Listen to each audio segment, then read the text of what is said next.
සුබ දවසක් ප්‍රාර්ථනා කරනවා. අදත් ආදරෙන් කතා කියවන්න අහන්නාව ඔයාලා හැමදෙනාටම මම නිසංසලා රණසිංහ. ඉතින් ඔන්න අරන් ඇවිල්ලා තියෙනවා මන්දාරි නවකතාවේ 18 වෙනි එපිසෝඩ් එක. ආදරෙන් ආරාධනා කරනවා කතා කියවන්න අහන්න දිගටම එකතු වෙන්න කියලා. ඒ වගේම ආදරෙන් ඉල්ලීමක් කරනවා තාමත් මගේ channel එක subscribe කරලා නැත්නම් channel එක subscribe කරලා මට සහයෝගයක් දෙන්න කියලා. ඉතින් කතා ගේන්න පොඩ්ඩක් පරක්කුනේ වැස්ස හින්දා. වැස්ස පායනකන් ඉන්න උනා කතාව අරන් එන්න. ඉතින් ඒකට ඔයාලට බලන් ඉන්න වෙන්නේ නැති. ඒකට සමාවත් ඉල්ලනවා. ඉතින් මතක ඇතිනේ කලින් කොටසේ මොකද උනේ කියලා. මන්දාරි වෙක් කරගෙන රොනි එළියට ගියා. ඒ ගිහිල්ලා ආප්පත් අරන් දුන්නා. ඉතින් ගෙන ආප්පත් වඩෙත් කාලා තේ බිව්වා මන්දාරිත්.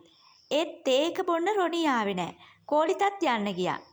නිදිමතත් එක්ක බලන් ඉන්නම බැරි තැනයි මන්දාරි තේ කෝප්පේ අරගෙන ගියේ රොනීගේ කාමරය ඇසලට. තට්ටු කළා දොරට. ඒත් රොනී හිතුවේ කෝලිත කියලා. ඒ හින්දාම තමයි මේ වෙලාවේ රොනී කියන්නේ වරෙන් කියලා. මොකද රොනී හිතන්නේ මේ ආවේ කෝලිත කියලා. එහෙම පැවසුවත් නොපැමිණි නිසාමයි රොනී කාමරේ දොර ඇරියේ. කෙටි ෂෝටක් පමණක් ඇඳ හිටපු රොනීව දැක්කාම මන්දාරි ඉක්මනින් බිම බලාගත්තා. ඇයි මේක දෙන්න ආවේ? මන්දාරි එහෙම කියනවා. මන්දාරි අරන් ආපු තේ කෝප්පේ රොනී අරගනීද? මේ වෙලාවේ රොනී ඉන්නේ බීලා කියලා මං ඔයාලට කිව්වේ. ඉතින් බීලා ඉන්න මිනිස්සෙ තේ බොයිද? මන්දාරි බිම බලාගෙන අත තිබුණු තේ කෝප්පේ දික් කළා රොනීට. මොහොතක් කෙල්ල දිහා බලන් හිටපු රොනී තේ කෝප්පේ අතට ගත්තා. ඇත්තටම රොනී හිටියේ බීලා. ඒත් දැන් ඒ වෙරි හිඳිලා ගිහින්. ඒ තේ බොන්න බෑ දැන් රොනීට. වෙරි හිඳුනට ඉතින් තේ බොන්න බෑ. ඒත් ඉතින් තේ කෝප්පේ ගත්ත අතට. රොනී මොනවා කියයිද? මන්දාරි තේ කෝප්පේ දීලා යන්න තමා හදන්නේ. තේ කෝප්පේ අතට ගන්නවත් එක්කම මන්දාරි ඉක්මනින් යන්නයි සූදානම් වුණේ. ඒත් රොනීගේ නිදහස් අත මන්දාරිගේ අතත් ග්‍රහණය කරගත්තේ ඇසිල්ලකින්. මන්දාරි බැලුවා රොනී අල්ලගත්ත තමන්ගේ අත දිහා. ඒත් ඒ අත නැවත නිදහස් කරන බවක් නොපෙනුන නිසාම මන්දාරි හිස ඔසවා බැලුවා මේ වෙලාවේ රොනී දිහා. රොනී මොකද ඒ පාර මන්දාරිගේ අත අල්ලගත්තේ කෙල්ල යන්න යති.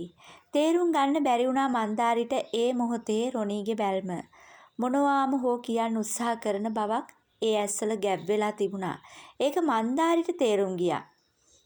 සමහර විට හෙට දවල් වෙද්දී මෙහාට යක්ෂණියක්.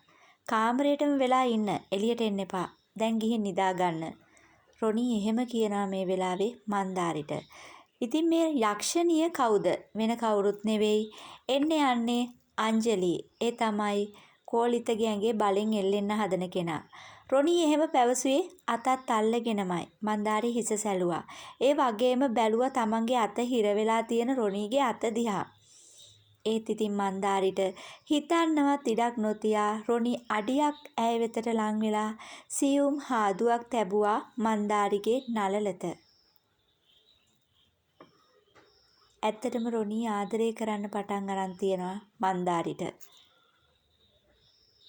නැත්තම් ඉතින් මෙහෙම හාදුවක් සියෝ ළඟම හිරිවැටුණ මන්දාරිගේ වෙවුලුවා බියකින් වගේ දැය සිසල් කරගෙනම තමන් දිහා බලාගෙන ඉන්න මන්දාරිගේ අත නිදහස් කළා රොනී.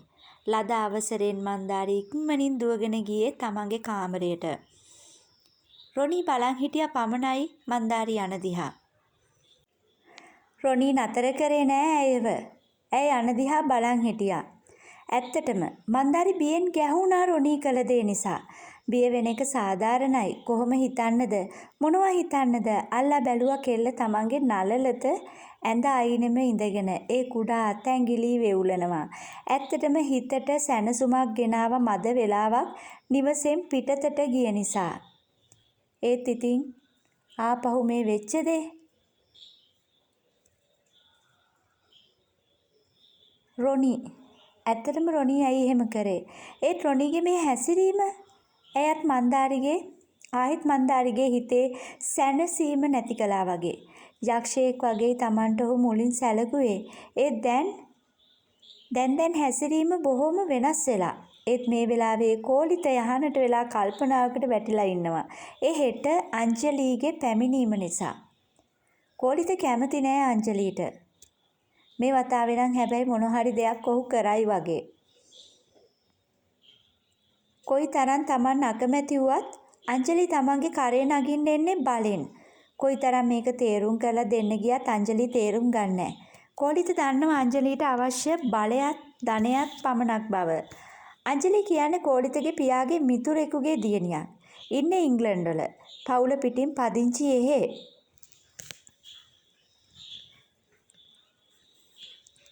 ඉතින් ඒ තරම් කෝලිතගේ පියත් ඉන්නේ ඉංග්ලන්ඩ් වල. ඒ නිසා ඔවුන්ගේ මිතුරු සමාගම නම් බලවත් වෙලා තිබුණේ. ඒත් ඒකෙන් වදේ කෝලිතට. වදයක් තමයි මන්දාරි නිවසේ සිටින වෙලාවක අංජලිගේ පැමිණීම ගැනයි අහන්නට වෙලා බියර් එකක් පානය කරන ගමන් කෝලිත කල්පනා කරේ. ඉතින් මේ වෙලාවේ තව දෙයක් කියන්න ඕනේ. කෝලිතයි රොනී කියන්නේ සහෝදරයෝ නෙවෙයි. සහෝදරයෝ වගේ ඉන්න හොඳ යාළුවෝ දෙන්නේ. ඒ කියන්නේ කෝලිතගේ තාත්තයි රොනීගේ තාත්තයි හොඳ මිත්‍රයෝ. කැමති නෑ අංජලි යලිත් පිට වෙලා යනතුරු මන්දාරිව වෙන තැනක නවත්තන්න. ඒ එදා සිදු වූ දේ නිසා කෝලිතට විශ්වාස නෑ නිවසෙන් පිට සිටින ඔහුගේ මිනිස්සු කිසිවෙක්ව. කල්පනා කරන්නේ මොකද්ද කියන එක. මේ තරම් කෝලිත කල්පනා කරන්න තව හේතුවක් තිබුණා. ඒ හේතුව තමයි මෙවර අංජලි එන්නේ තනිවම නෙවෙයි.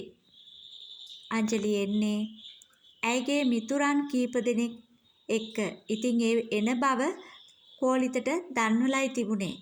ඒ පැමිණෙන්නෙත් ඔවුන් සේරම මේ නිවසේ නවාතැන් ගන්න බලාගෙන නිසා කෝලිතට ලොකු ගැටලුවක් වුණා අංජලිගේ පැමිණීම. ඉතින් හැමදාම නාවත් ඉඳලා හිටලා මෙහෙම අංජලි ආපුවාම ඒක කෝලිතට ලොකු වදයක් වෙනවා. හැබැයි මෙවර නම් ඒකට මොකක් හරි දෙයක් කරයි වගේ. මන්දාරි ඉන්න හින්දා. කවදාවත් නැතුව කෝලිතත් රොනිත් කතා කළා හවස් යාමේ මන්දාරි ගැන.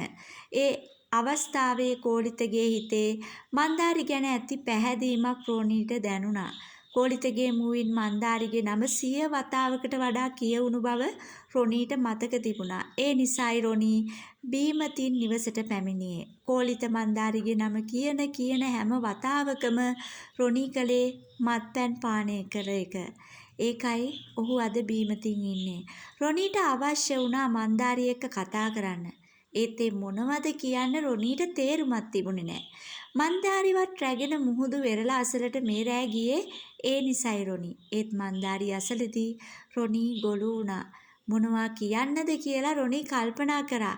රොනීට මතක් වුණේම කෝලිත පැවසූ වදන්. ඉතින් රොනීට කතා කරගන්න බැරි වුණා.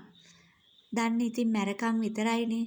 මන්දාරි වගේ කෙල්ලෙක් නම් කමක් නෑ බං. එහෙනම් මෙලහට මං ඒකිව මැරි කරලා. බලපන් මන්දාරි දිහා කිසිම බයක් නැතුව මගේ තැනට රිංගලා ඔත්තු බැලුවත් ඒකි හරි අහිංසකයි බං. ඇත්තමයි කොල්ලෙක්ට සෙට් වෙන්නේ මන්දාරි වගේ කෙල්ලෝ. නරුමේක් වගේ හිටිය මාවත් වෙනස් කරලා කියලා කෝලිත කියපු දේ රොනීට මතක් වෙනවා. ඉතින් කෝලිත එහෙම දෙයක් රොනී අතින් කියලා තියෙනවා. සැරින් සැරේට රොනීගේ සවනත දෝංකාර දුන්න කෝලිතගේ වචන. හිත මත ගිනිගෙන දැවෙන මහ බරක් තිබ්බා වගේ රොනීට දැනුනේ. රොනීටත් කරන්නේ කුමක්ද කියලා හිතා ගන්න බැරි වුණා. මොනවා වුණත් රොනීට තමන්ගේ එකම මිතුරගේ සතුට වටිනවා. ඉතින් තමන්ගේ මිතුරගේ සතුටට රොනී මොන වගේ දෙයක් කරයිද? මොකද ඒ දෙන්නගේ බැඳීම ශක්තිමත්. රොනී අද කෝලිත විදිහට ඔහුගේ කම්පැනි එකට නොයන්න තීරණය කළා තිබුණේ. ඒ දහවල් වෙති අංජලිගේ පැමිණීම නිසා. රොනීට හිත දුන්නේ නෑ යන්න. ඒ නිසායි උදෑසනම කුඩා උද්‍යානයේ වොලිබෝල් ක්‍රීඩාවේ යෙදුනේ. රොනීත් එක්ක හරියට සෙල්ලම් කරන්න විරාජ් එකතු වෙලා හිටියා. ඉතින් මේ දෙන්නා මේ වෙලාවේ වොලිබෝල් සෙල්ලම් කරනවා. දැක්ක මේ සෙල්ලම පැල්කනියට පැමිණි කෝලිත. බලන් හිටියා ටික වෙලාවක් රොනීගෙත් විරාජ්ගෙත් සෙල්ලම දිහා. රොනී යන්නේ නැද්ද බං අද? අද මං ලියු දීපන් මට. යකෝ මූ. මේ වගේ කතාවක් තමයි මෙතන ඇති වෙන්නේ. ඉතින් රොනී ඉල්ලනවා නිවාඩු. නිවාඩු දෙයිද කෝලිත?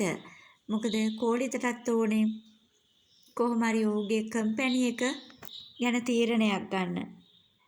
ඒ අතරේ නිවාඩුත් ඉල්ලනවා. අද උඹේ ප්‍රියම්බිකාව වෙන හින්දා මට යන්න බෑ. සෙල්ලම් කරන ගමන් රොනී එහෙම පැවසුවේ කෑ ගහලා හිනහ වෙවි. යම මට අද වැඩ වගේකුත් තියෙනවා. ඩියෝනියයි බොබියයි ඉන්නවනේ. කෝලිත එහෙම කියනවා. ඉතින් මන්දාරිගේ තනියට මන්දාරිගේ ආරක්ෂාවට කෝලිත ඩියෝන්ව තියලා තමයි යන්නේ. ඩියෝන්ව විතරක් නෙවෙයි තවත් දෙන්නෙක් තුන්දෙනෙක්වත් ඉඳී ඉතින්. මොනවා කිව්වත් රොනී අවනත වෙනවා කෝලිතගේ වචනවලට. අත තිබුණු බෝලය විරාජ් අතට පාස් කරලා ඇඳන් හිටිය ආම් කට් ටී-ෂර්ට් එක ගලවලා ඒකෙන්ම දාඩිය පිහදාන ගමන් නිවස තුලට ගියේ වචනයක්වත් නොපවසාමයි. ඉතින් බලමු ඊළඟට මොන වගේ දෙයක් සිද්ධ වෙයිද කියලා. ආදරෙන් ආරාධනා කරනවා ලයික් එකක් දාලා කමෙන්ට් එකක් දාලා තාමත් මගේ channel එක subscribe කරලා නැත්නම් channel එක subscribe කරලා මටත් සහයෝගයක් දෙන්න කියලා. මොකද ඒක ඔයාලා මට කරන ලොකුම ලොකු උදව්වක්. ඉතින් ඒ වගේම අමතක කරන්න එපා. මගේ කතා ලස්සනයි නම් යාළුවන්ටත් බලන්න ෂෙයා කරන්න. ඉතින් තවත් කොටසක් අරන් ඉක්මනින් මෙන්න. මම නිසංසලා රණසිංහ.